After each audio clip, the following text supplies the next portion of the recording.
Okay, sometimes it's just easier for me to use a pencil as opposed to always using my mouse. It's so hard sometimes to use that mouse. So you were asking about question 5 in exercise, I think we're in 10B, okay? So let's have a look. We have to determine the factored form and the vertex of a parabola with x-intercepts of 7 and 9. Okay, so just visualize what you're actually asking here, okay? So let's say this was -5, this is -10. So -7 would be somewhere in about there. So if I go 5, I go 10. So 9 would be somewhere about there, right? So we don't know yet if this parabola goes up or goes down. We don't know that yet. All we know is that one of them crosses at -7 and one of them crosses at 9.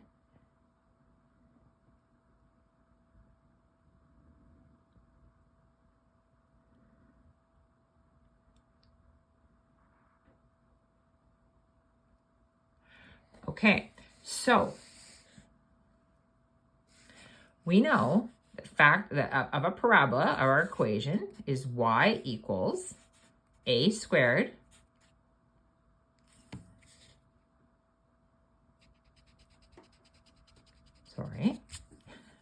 focus.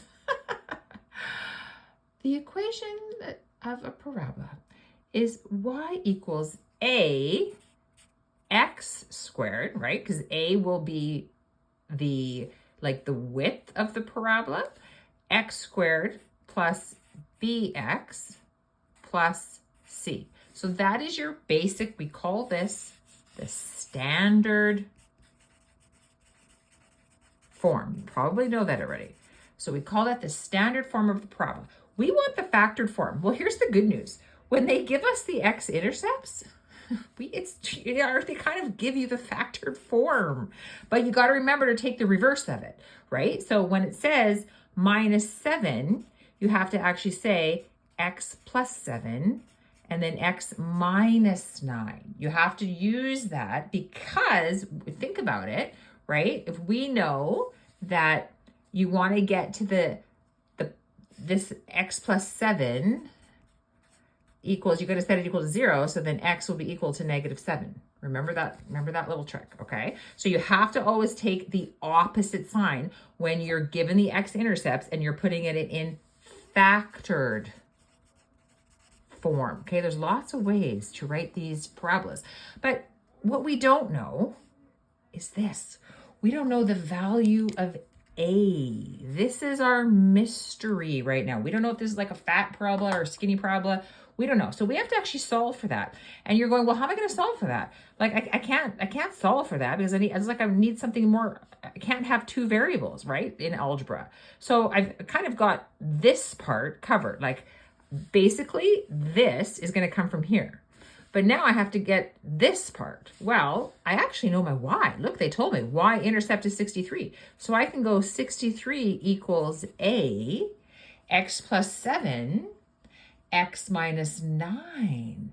Ooh, okay. So now I can actually solve this. I know how to do algebra. And I know that if my x at y equals 63, my x is going to be equal to 0, right? Because that's going to be where it's going to cross, like, whether it's -63 or +63, we don't know yet. But the y-intercept always means the x is 0, right? Always. So now we can sub in. We can go 63 equals a, 0 plus 7. Because we know, you see, it's going to be 0 there. So 0 minus 9. Oh, okay, well, I can do this. 63 equals a, 0 plus 7 is 7, 0 minus 9 is -9. All right, so 63 equals 7 times -9 is -63a. Well, I've got to get that a by myself. So I got to take -63 off this side, take -63 off this side, and voila! I have now figured out that my parabola is a mountain. It's facing down because that's what the whole value of the a tells me. right? That's kind of step one. I'm like, oh, okay. Now I figured out that A is actually -1. All right, so now the next thing that I'm gonna do is it's asked me to write it in, it says determine the factored form, okay? Well, I kind of almost had it with the x plus 7 and the x minus 9, but I didn't have that mystery A, so therefore, factored form is, I should say is, that would be better. Factored form is y equals negative, and you don't have to write the -1. Remember, that's kind of a rule in math. It's not wrong. I'm not going to take marks off if you do it, but you don't have to. X plus 7, x minus 9. All right. So that is, and we didn't have A, and that was our mystery. So the step one is we had to figure it out to get our fully factored form.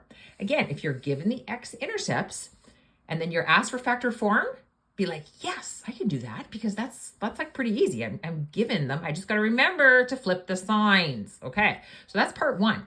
But then it says I got to figure out the vertex. So this is a double question. It wants the factored form and the vertex. Okay, so now I have to say to myself, well, if I find the vertex, right, I know it's going to cross. Now I know it's a negative. I know it's negative, right? So I know my parabola is going to be something like this, and it's going to cross over at, again, not the highest point. The highest point is my vertex is going to be up here, but it's going to cross my y-intercept at 63. Right? Because it told us, yeah, it said 63 was my y-intercept. So now I have to figure out this vertex. Well, I know that I'm -7 on this side. This should actually have been in here. My drawing's not very good, but anyways, -7 on this side and 9 on this side. So I have to figure out the midpoint, right? The midpoint between -7 and 9. Well, I can do that, right? So the first thing I'm going to do is, what is that midpoint? If I have, I'm trying to figure the midpoint of x, so I have a -7 and I have a 9, and I got to get the middle of that, so I have to divide by 2. So -7 plus 9 is, oh, that's 2. Divide by 2. Oh, so my midpoint, like my vertex, oh, my drawing is really bad. It should be over here. My little sketch. Because, yeah, think about it. If my 9 would be further away from my 7. Not very good at drawing. So -7, and well, 9 would be further away, right? So 9 would be like, let's put it over here, 9. So it's actually going to be like hitting the vertex up here and going down, okay? So it's still 63.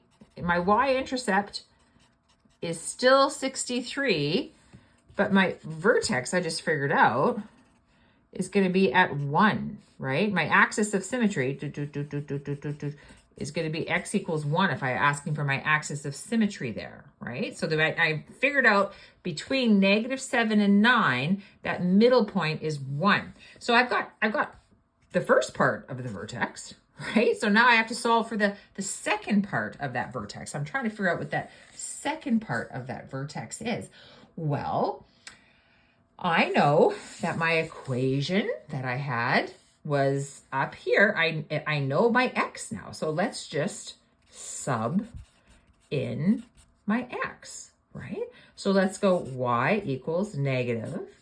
I've got it as 1 plus 7, 1 minus 9. Y equals negative. 1 plus 7 is 8. 1 minus 9 is -8. Ooh, okay. So now I've got a negative, I've got an 8, I've got a -8. Well, I know that two negatives are going to cancel each other out. 8 times 8 is 64. Voila! There we go. So that's my y value. So my vertex is at 1, 64. And that, so then I would write vertex is equal to 1, 64. And always put your vertex as an ordered pair.